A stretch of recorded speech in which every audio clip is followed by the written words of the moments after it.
Hi there, it's Greg Paolini here. I'm going to try and do a real quick shop tour with a focus on what we've done for lean or efficient processes, and I'll try to breeze through this. So we walk into the main production. Here's our CNC router. One of the things we've got our extra toolings just in a quick holder behind the CNC router. Carts next to the routers to unload, and forklift here to load onto it, make it easier. All right. We walk around real quick.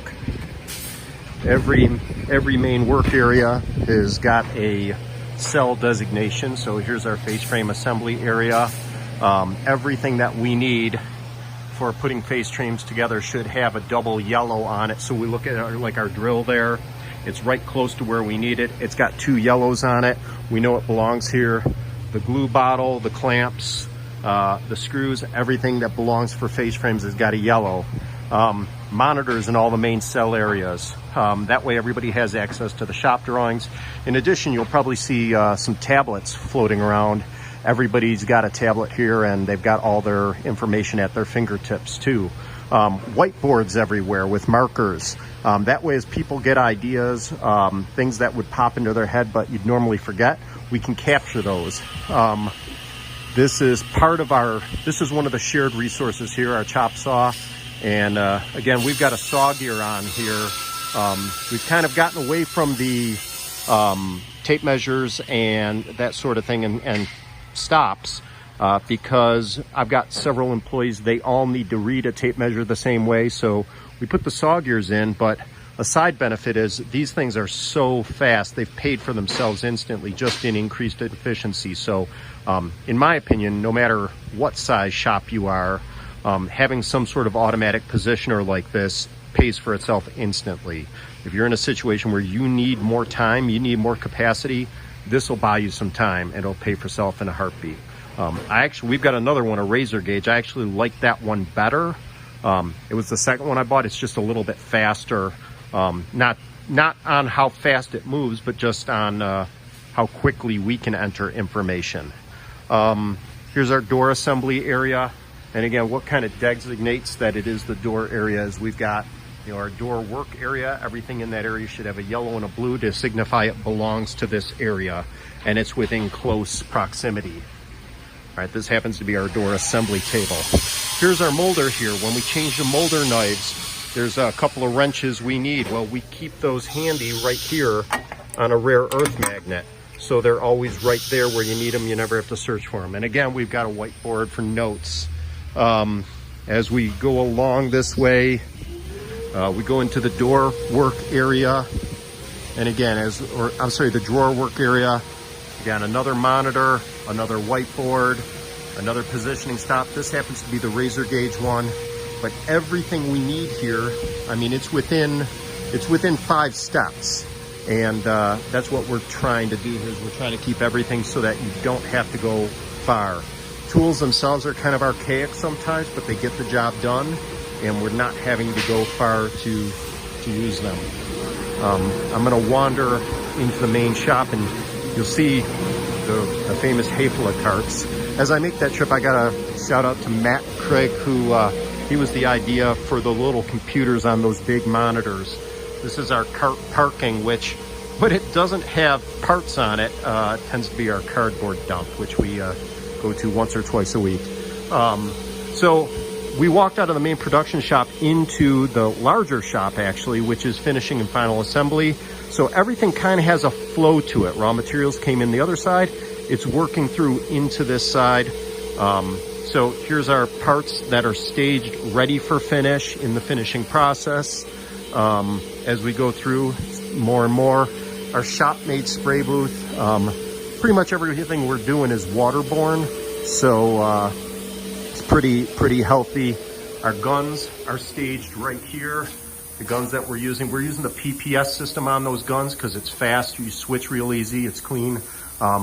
Really quick way for us to designate what things are. If we've got a green label on a can, it's an opaque. Yellows are clear, along with what sheen they are. The orange there is the primer, and the pink is a stain. And it doesn't take much to be able to see, hey, I'm looking for a clear, or look for a yellow label. And if I'm looking for a clear 20 sheen, it's right there. A clear 10 sheen, it's right there. Our opaques, I mean, it's got the brand, the color we matched, the sheen, the date we received it even. So we're able to keep track of all that. As we walk through, as things are finished, they work their way towards final assembly. This is a definite waste. It's work in process. Some would say it's overproduction, but really what it was caused in this case is two contractors that were impacted by COVID, who are way behind on their install dates. So we are just kind of storing a bunch of cabinetry, but we've got lots of pallet racks to store stuff on. We can go up high. And so anyways, here's something that we use all the time too, is we got shop cabinets. Well, a bunch of those shop cabinets, the center panels, we just have whiteboards on, so we can put notes and like, here's a quick view of our installs, things to keep on our short-term radar or long-term radar, things that we have to do next or talk about next. So again, whiteboards and markers everywhere to capture those ideas when they happen. This is kind of a modified Kanban system, and this is something that I kind of picked up during one of the shop tours with CMA. You know, here's our 1 3/4 inch assembly screws. All right, it's not empty yet, it's getting there, but there's a full replacement underneath it. As soon as that full replacement's gone, that triggers one of my guys in the shops to order more. So again, we got a backup for most of these right underneath them. All right, so that's that. So again, we're flowing through the shop. Here are totally finished parts ready to go, and final assembly area. Nobody is assembling right now because we're actually in build phase or fabrication phase. So they're getting parts ready for finish, and then we'll get into final assembly later on. We try to keep the parts flatter. They take up a lot less space than assembled cabinets do, obviously. So workbenches here. Again, this is our final assembly area. And again, we've got a monitor up there with a little microcomputer behind it. I think I mentioned, but that little microcomputer, which you can see is actually just kind of zip tied back there. That was influenced by Matt Krigg.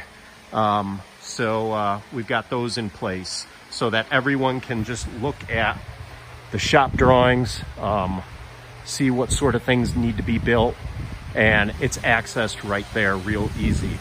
The batteries for our final assembly, we got it organized real easy. Dead batteries and live batteries. Red is dead, green is good, chargers are right here. Hey, this one's good, so I'm gonna put it right up in here. So no dead batteries, always got good batteries ready to go.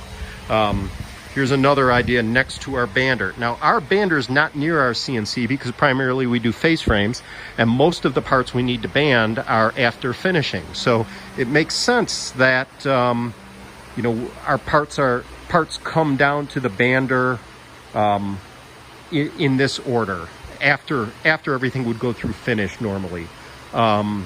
Just because of the way we do things. Because pretty much the only thing we band on our cabinets, our face frame cabinets, would be the floor, which we use as a doorstop on our inset cabinets, and I can show you another picture of that. But anyhow, banders right here, a little make it Greg proof reminder. You cannot turn this on before you check to see if there's air, because that screws everything up. So again, I just made it kind of Greg proof so I can't mess that up.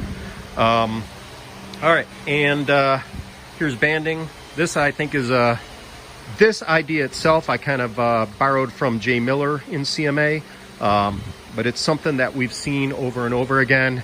I just like the way his setup was, so I kind of adopted it. I think his is on wheels, and ours is just built right here. So our bander is going to end up going next to our CNC as we move more into closets and frameless. But for right now, it's still kind of sitting right here. So let me get back to these assembly benches. You probably caught this already, but we have assembly area, work area 1, assembly work area 2. Each area, well, we've got a bunch of jigs for assembly on the back here.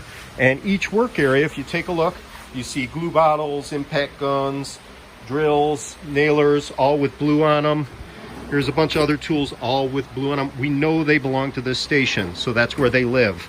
If we take a look at assembly area work area 2, it's going to be the same thing. So it is intentional that these are set up the same way. So that way, no matter who is working at either assembly area, it's real easy for them to get in here and adapt to whichever station they're at. And again, this is work area red, work area 2 red, so all the tools have red on them. And we just recently added a larger work area, so we're kind of staging that. And this larger work area is because we do make some cabinets that are larger. There's a refrigerator enclosure right there. With face frames, you do tend to end up making some bigger cabinets. So these smaller cabinets work good for vanities and that, or for Euro cabs, but for bigger face frame cabinets that are gang together, we kind of need that. So as I continue on around the corner here, this is where our install vehicle is, and other things that you would anticipate for install, such as trim that we make under cabinet skins, toe kick skins, they're all in this rack, this all stand-up rack right here, all coded for those particular jobs. Over on the other side of the install vehicle, hey, we got blanket racks. Those blanket racks are on wheels, and that's because when we back a Penske truck in here, a big box truck, we can roll those blankets right to the back of the truck, and they're right where we need them. Same thing, all the straps and everything, those are in bins, so we can just take that bin right to the back of the truck and load up. And even the install van itself, we pop that open, and it's pretty well organized in there. All the main tools that we use, they're all in sustainers. We've got actually 12-volt LED lighting in here that just works off the vehicle's 12-volt system. I believe that's the Hayfla Lux silicone embedded lights. But anyhow, there's all of our tools, and all clearly labeled so we know what's in each one. And on the other side, we've got some random things. Ladders up above, but down below we've got a bunch of cubbies with things that we use. And every once in a while we have kind of an odd thing, like we just did a big touch-up job, so we've got some touch-up materials right here that are staged in here. And actually, not only from the last job, but getting ready for the next one that we go out and do our final touch-up on. In the back of the van, we've got a couple of drills ready to go. Our batteries over here. More batteries up here. Extra chargers. We typically don't need the chargers on site, but it's good to have them just in case. The 2P10 glue and the yellow glue that we use, it's right here, so it's easy to get at for the guys. And hey, as far as these batteries go, when the batteries are dead, and we love these batteries because we can just click on the back and see if they're charged or not. But if we have one that's dead, what we end up doing with that is right next to the van. Somebody put a board here, but right next to the van, here's our battery chargers. Right? So when the batteries are dead, they go on these chargers, but you are not leaving without your batteries because there's the keys for the van right next to the chargers. So you got to come over here and get the keys, and you remember, oh crap, I got batteries, and you just grab those and go. So anyhow, there's a lot of lean ideas right there. Hopefully some of these are ideas you can use for your shop, and even more hopefully these are ideas that you can watch this video and you can, you know, get back to me and say, hey Greg, here's something really kind of stupid that you're doing, you might want to look at this, because we always want to be improving all the time here. I can probably find plenty of improvements myself. I can't find enough time to do all those improvements, even though we do spend a few minutes every morning doing 5S'ing. But every time we make something better, we find a way to make it a little bit better. So, that's our shop. If you are a lean practitioner, I totally invite you to our shop. It's just outside of Asheville, North Carolina. So if you're looking for an excuse to take a vacation, come on down to Asheville, tour our shop, get some ideas from our lean setup, and give me some of your lean ideas as well.